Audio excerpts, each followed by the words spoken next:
ایک مرتبہ شام میں کسی خاتون نے جناب سکینہ کی طرف صدقہ پھینکا، کہا بی بی یہ صدقہ ہے، کھا لینا، پھر میرے بچوں کے لیے دعا کر دینا۔ اب وہ حسین کی بیٹی سے جلال آ گیا، کہا تم نہیں جانتی ہم آل محمد ہیں، ہم پہ صدقہ حرام ہے۔ وہ فوراً دوڑتی ہوئی گھر گئی، کہا میں نظر کی کھجور لائی،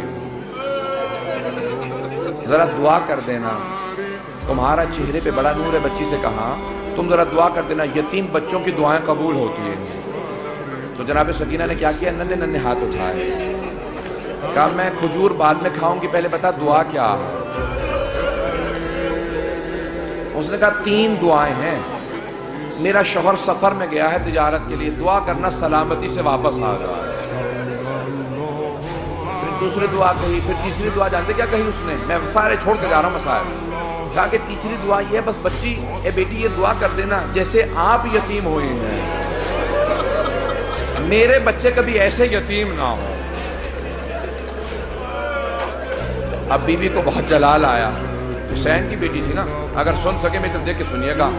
ایک جملہ کہا پھوپھی اماں میرے بابا جب مجھے سینے پہ سلاتے تھے نا تو ہر رات ایک کہانی سناتے تھے، انبیاء کی کہانیاں سنایا کرتے تھے۔ میرے بابا نے مجھے کہانی سنائی تھی، ایک نبی تھے جن کا اللہ نے قرآن میں تذکرہ کیا ہے، حضرت صالح کا۔ حضرت صالح کی اونٹنی تھی، پھوپھی اماں میرے بابا کہتے تھے کہ ان کی امت نے اس اونٹنی کو قتل کر دیا تھا، لیکن اللہ نے اس اونٹنی کو ایک بچہ دیا تھا۔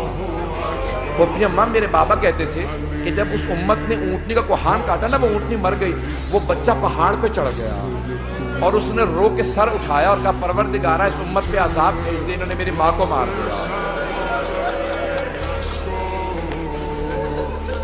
پھوپھی اماں میرے بابا کہتے تھے اللہ نے امت پہ عذاب نازل کر دیا تھا اس بچے کی بد دعا کی وجہ سے، اونٹنی کے بچے کی بد دعا سے۔ پھوپھی اماں میں آپ سے ایک سوال کرنا چاہتی ہوں۔ ابھی بھی سمجھ گئے کہ بچی کو جلال آ گیا، میرے گھر میں بھی بچیاں ہیں، بیوی کے مسائل پڑھے نہیں جاتے مجھ سے۔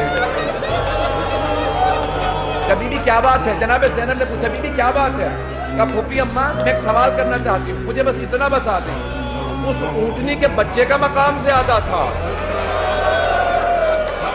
یا میرا مقام زیادہ ہے؟ کبھی بھی کیا بات ہے، کہ پھوپھی اماں میں بددعا کروں گی آپ آمین کہیے گا۔ پھوپھی اماں یہ جو تازیانے مارتے میں ان کے خلاف بددعا کرنا چاہتی ہوں۔ جناب زینب نے کہا بی بی بددعا سے پہلے بابا کے سر کو دیکھ لینا، آپ کے بابا نے بددعا نہیں کی،